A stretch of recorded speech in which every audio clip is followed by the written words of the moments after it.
क्या होगा अगर मैं तुमसे कहूं कि इंद्रजाल सिर्फ एक किताब नहीं बल्कि मानसिक नियंत्रण की प्राचीन तकनीक है?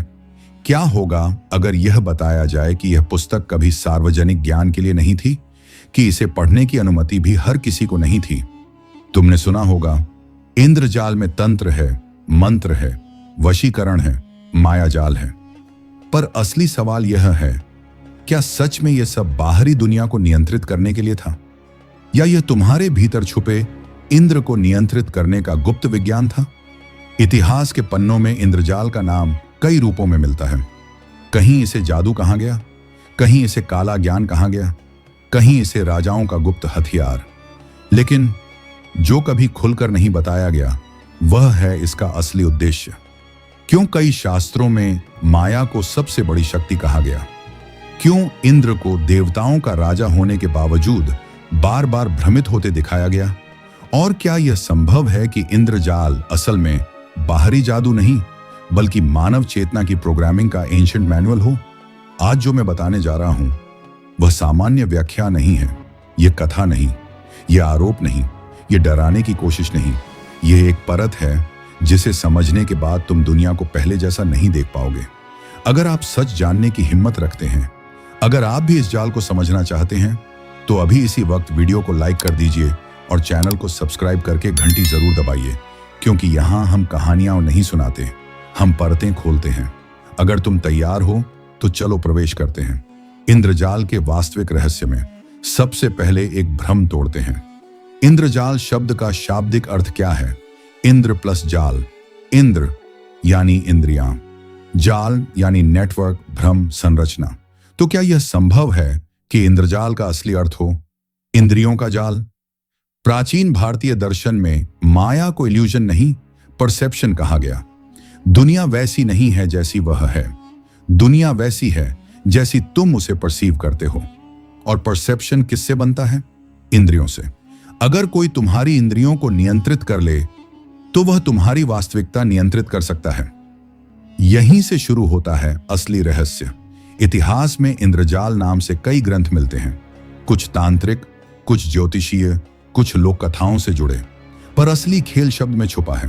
राजाओं के दरबार में इंद्रजालिक होते थे, जादूगर नहीं, ध्यान दो, परसेप्शन इंजीनियर। वे भीड़ को भ्रमित कर सकते थे, वे नैरेटिव बदल सकते थे, वे डर पैदा कर सकते थे, वे विश्वास स्थापित कर सकते थे। आज के शब्दों में साइकोलॉजिकल ऑपरेशंस। अब सोचो, अगर प्राचीन काल में परसेप्शन कंट्रोल की तकनीकें थीं, तो क्या वे सिर्फ तांत्रिक अनुष्ठानों तक सीमित थीं, या यह सत्ता संरचना का हिस्सा थी? इंद्र देवताओं का राजा, पर हर कथा में एक बात कॉमन है, इंद्र इनसिक्योर है, इंद्र भयभीत है, इंद्र को हमेशा सिंहासन खोने का डर रहता है। क्या यह सिर्फ पौराणिक कहानी है या सत्ता का आर्किटाइप? इंद्रजाल शायद जादू नहीं था, शायद वह सत्ता को बचाने का साइकोलॉजिकल फ्रेमवर्क था।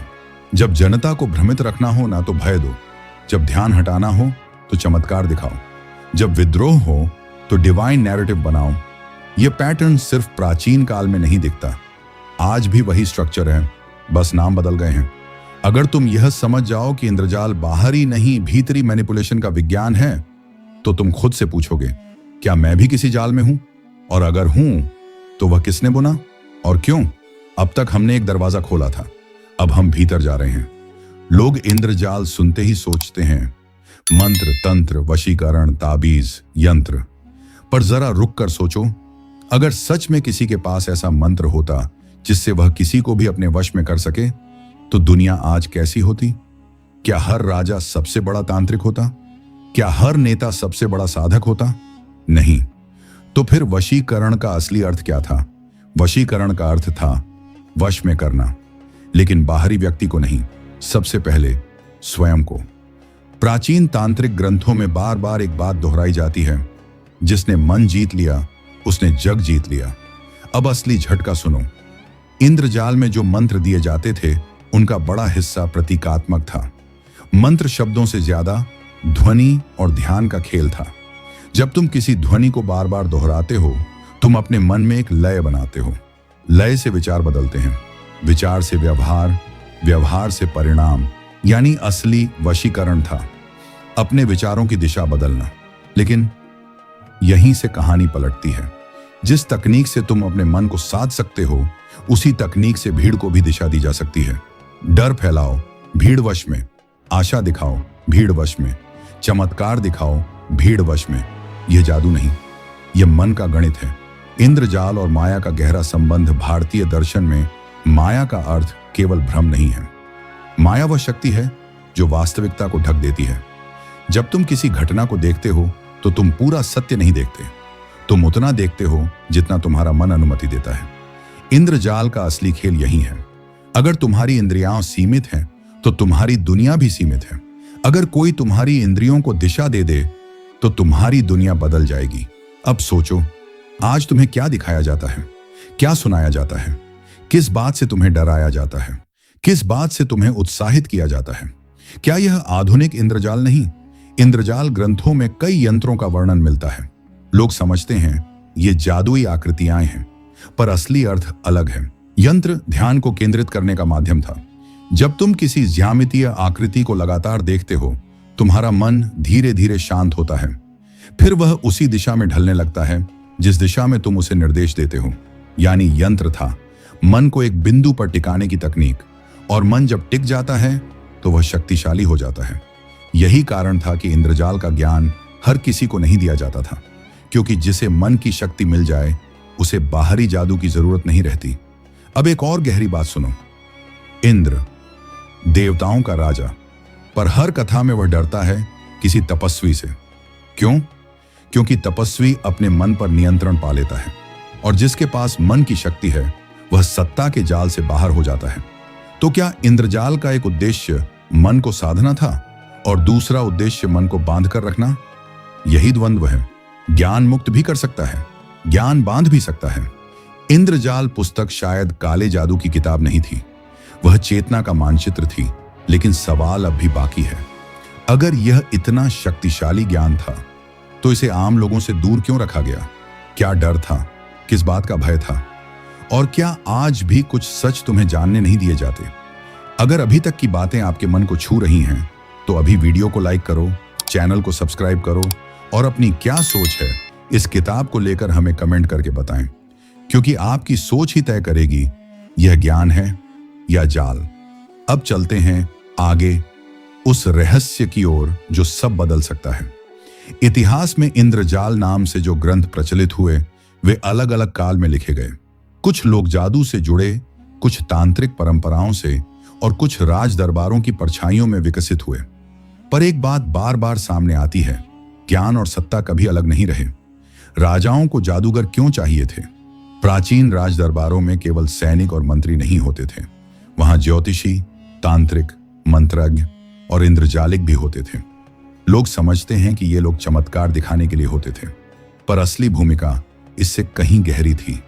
राजा को 3 चीजों की जरूरत होती थी: जनता का विश्वास, दुश्मनों का भय, भविष्य की अनिश्चितता पर नियंत्रण का भ्रम। ध्यान दो, मैंने भ्रम कहा। इंद्रजाल यहां एक औजार बनता है। जब जनता यह मान ले कि राजा के पास दैवी शक्ति है तो उसका विरोध कम हो जाता है। जब सैनिक यह मान लें कि उनके साथ अदृश्य शक्ति है तो उनका मनोबल बढ़ जाता है। और जब दुश्मन यह सुन ले कि राजा के पास अलौकिक विद्या है तो उसका भय पहले ही आधी लड़ाई हार चुका होता है। यह जादू नहीं था, यह मनोविज्ञान था। माया का राजनीतिक रूप इंद्रजाल का सबसे खतरनाक रूप तब दिखता है जब माया को रणनीति बना दिया जाए। अगर लोगों का ध्यान वास्तविक समस्याओं से हटाना हो तो उन्हें चमत्कार दिखाओ। अगर व्यवस्था की कमजोरियां छुपानी हो तो दैवी कथा गढ़ दो। अगर सत्ता पर प्रश्न उठें तो उसे धर्म का रूप दे दो। यह बात केवल प्राचीन काल की नहीं है, मानव इतिहास में बार बार यही पैटर्न दिखाई देता है। माया केवल आध्यात्मिक अवधारणा नहीं थी, वह सामाजिक संरचना का हिस्सा बन सकती थी।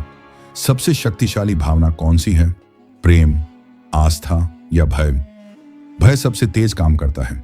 इंद्रजाल के कई वर्णनों में अदृश्य शक्तियों का उल्लेख मिलता है। लोग सोचते थे अगर नियम तोड़े तो दैवी दंड मिलेगा। यह व्यवस्था बनाए रखने का तरीका था। जब मन में भय बैठ जाता है तो बाहरी नियंत्रण की जरूरत कम हो जाती है, और यही सबसे प्रभावी जाल है। अब एक और परत खोलते हैं। सभी इंद्रजालिक सत्ता के उपकरण नहीं थे। कई साधक सच में चेतना की गहराइयों में उतरते थे। उनके लिए जाल का अर्थ था इंद्रियों के भ्रम से मुक्त होना। वे समझते थे कि जो दिखाई दे रहा है वही अंतिम सत्य नहीं। ध्यान, साधना, मंत्र, ये सब मन को स्थिर करने के माध्यम थे। यहां इंद्रजाल मुक्त करता है, पर जब वही ज्ञान भय और नियंत्रण के लिए उपयोग हो तो वही इंद्रजाल बांध देता है। ज्ञान तटस्थ है, उसका उपयोग दिशा तय करता है। तो अब सवाल यह नहीं है कि इंद्रजाल पुस्तक में क्या लिखा था, सवाल यह है तुम उसका अर्थ कैसे समझते हो। अगर तुम उसे बाहरी जादू मानोगे तो तुम चमत्कार ढूंढते रहोगे। अगर तुम उसे मन का विज्ञान मानोगे तो तुम अपने भीतर शक्ति खोजोगे। और अगर तुम उसे सत्ता का उपकरण समझोगे तो तुम दुनिया को नए नजरिए से देखोगे। इंद्रजाल ग्रंथों में बार बार यंत्र, आकृतियां, मंडल, त्रिकोण, वृत्त, रहस्यमय रेखाएं मिलती हैं। लोग सोचते हैं यह जादुई डिजाइन है, पर असली प्रश्न है प्रतीकों की जरूरत क्यों पड़ी। मानव मस्तिष्क शब्दों से कम, चित्रों से ज्यादा प्रभावित होता है। जब तुम एक आकृति देखते हो तुम्हारा मन तुरंत प्रतिक्रिया देता है। त्रिकोण स्थिरता या शक्ति का संकेत, वृत्त पूर्णता का प्रतीक, जाल जुड़ाव और बंधन का संकेत। इंद्रजाल का बड़ा हिस्सा प्रतीकात्मक भाषा में लिखा गया था। क्यों? क्योंकि जो ज्ञान सीधे शब्दों में लिखा जाए वह सीमित हो जाता है, पर जो प्रतीक में लिखा जाए वह हर युग में नया अर्थ ले सकता है। प्राचीन साधक चेतना को कई स्तरों में बांटते थे। इंद्रिय स्तर जो दिखाई देता है, मानसिक स्तर जो सोचा जाता है, बोध स्तर जहां विचारों को देखा जाता है। इंद्रजाल का गहरा अर्थ तीसरे स्तर से जुड़ा है। जब तुम अपने विचारों को देखने लगते हो तो तुम समझते हो विचार तुम्हारे नहीं हैं, वे आते हैं, जाते हैं और तुम उन्हें पकड़ लेते हो। यही जाल है। इंद्रजाल का असली ताना बाना इंद्रियों से शुरू होकर विचारों में फैलता है और पहचान बन जाता है। जब कोई तुम्हें बार बार एक कहानी सुनाए तो वह तुम्हारी पहचान बन जाती है, और पहचान बदल जाए तो जीवन की दिशा बदल जाती है। अब सबसे खतरनाक सत्य सुनो, जो व्यक्ति अपने मन को समझ लेता है वह मुक्त हो सकता है, पर जो व्यक्ति दूसरों के मन को समझ लेता है वह उन्हें दिशा दे सकता है। यही वह बिंदु है जहां साधना और नियंत्रण अलग हो जाते हैं। साधना का उद्देश्य था स्वयं को देखना, नियंत्रण का उद्देश्य था दूसरों को प्रभावित करना। इंद्रजाल दोनों दिशाओं में जा सकता है। अगर साधक शुद्ध है तो ज्ञान प्रकाश है, अगर उद्देश्य सत्ता है तो वही ज्ञान जाल बन जाता है। अब एक क्षण के लिए वर्तमान को देखो। आज जाल किसका है? सूचना का जाल, चित्रों का जाल, कथाओं का जाल। तुम्हें क्या दिखाया जाता है, क्या दोहराया जाता है, किसे नायक बनाया जाता है, किसे खलनायक। धीरे धीरे तुम्हारी सोच ढलती है। इंद्रजाल का आधुनिक रूप शायद यही है। बिना मंत्र के, बिना ताबीज के, बिना धुएं के, सिर्फ कहानी से। अब वह बात जो कम लोग समझते हैं, इंद्रजाल का अंतिम उद्देश्य दुनिया बदलना नहीं था, वह देखने की क्षमता बदलना था। जब देखने का ढंग बदलता है तो दुनिया बदल जाती है। पर चेतावनी भी यही है, अगर तुम अपने देखने के ढंग को नहीं समझोगे तो कोई और उसे आकार देगा। यही असली जाल है। अब तक तुमने सुना मन, माया, सत्ता, प्रतीक, नियंत्रण, लेकिन अब अंतिम परत हटाने का समय है। सबसे बड़ा प्रश्न, इंद्र कौन है? पौराणिक कथाओं में इंद्र देवताओं का राजा है, पर वह पूर्ण नहीं है। वह भयभीत है, वह असुरक्षित है, वह अपना सिंहासन खोने से डरता है। क्या यह केवल कहानी है या यह मन का रूपक है? संस्कृत में इंद्र का एक अर्थ है इंद्रियों का स्वामी। अब ध्यान से सुनो, तुम्हारी इंद्रियां क्या करती हैं? वे देखती हैं, सुनती हैं, छूती हैं, स्वाद लेती हैं, सूंघती हैं, और इन सब से मिलकर तुम्हारी दुनिया बनती है। अगर इंद्रियां ही राजा हैं तो तुम्हारा जीवन उनके अधीन है। जब तुम्हें कुछ दिखाया जाता है तुम प्रतिक्रिया देते हो, जब कुछ कहा जाता है तुम प्रभावित होते हो। यानी तुम्हारा इंद्र हर क्षण सिंहासन पर बैठा है। और जाल, वह जाल है इंद्रियों से बनी दुनिया का भ्रम। अब सुनो वह बात जो शायद सबसे ज्यादा हिला दे। इंद्रजाल कोई बाहरी पुस्तक नहीं, वह हर मन में मौजूद है। जब तुम किसी बात को बिना जांचे सच मान लेते हो, वह जाल है। जब तुम भीड़ की दिशा में बह जाते हो, वह जाल है। जब तुम डर के कारण निर्णय लेते हो, वह जाल है। जब तुम प्रशंसा के कारण अपना विवेक खो देते हो, वह जाल है। यह जाल किसी तांत्रिक ने नहीं बुना, यह जाल मन की स्वाभाविक प्रवृत्ति से बनता है। अब कल्पना करो, अगर तुम्हें यह समझ आ जाए कि तुम्हारी प्रतिक्रिया तुम्हारी नहीं बल्कि तुम्हारी इंद्रियों की है, तो क्या होगा? अगर तुम्हें यह दिख जाए कि तुम्हारा भय तुम्हारा नहीं बल्कि किसी कथा का परिणाम है, तो क्या होगा? अगर तुम्हें यह पता चल जाए कि तुम्हारी पहचान भी बार बार दोहराई गई कहानी से बनी है, तो क्या तुम वही रहोगे? यही इंद्रजाल का अंतिम रहस्य है। यह किसी और को वश में करने का विज्ञान नहीं, यह स्वयं को देखने का दर्पण है। मुक्ति कहां है? मुक्ति जाल तोड़ने में नहीं, मुक्ति जाल को पहचानने में है। जब तुम पहचान लेते हो कि तुम्हारी इंद्रियां तुम्हें कहानी सुना रही हैं, तब तुम कहानी के पात्र नहीं रहते, तुम दर्शक बन जाते हो, और दर्शक स्वतंत्र होता है। इंद्रजाल को अगर तुम काला ज्ञान समझोगे तो तुम उससे डरोगे, अगर उसे सत्ता का औजार समझोगे तो तुम दुनिया पर प्रश्न उठाओगे, पर अगर उसे मन का मानचित्र समझोगे तो तुम स्वयं को देखना शुरू करोगे। और शायद यही उसका असली उद्देश्य था, बाहरी जादू नहीं, भीतरी जागरण। अब प्रश्न तुमसे है, क्या तुम जाल में हो या तुम जाल को देख रहे हो? अगर तुम देख रहे हो तो शायद तुम्हारा इंद्र अब सिंहासन से उतर रहा है, और वही असली स्वतंत्रता की शुरुआत है। अगर इस वीडियो ने आपकी सोच को हिला दिया है, अगर आज आपने इंद्रजाल को एक नए नजरिए से देखा है, तो वीडियो को लाइक करो, चैनल को सब्सक्राइब करो, और अपनी क्या सोच है इस किताब को लेकर हमें कमेंट करके जरूर बताएं। और अगर आपको लगता है कि यह सच और लोगों तक पहुंचना चाहिए, तो इसे ज्यादा से ज्यादा शेयर करो, ताकि हर कोई इस जाल को पहचान सके। याद रखिए, जागना ही पहला कदम है। फिर मिलेंगे एक और गहरे रहस्य के साथ। हर हर महादेव।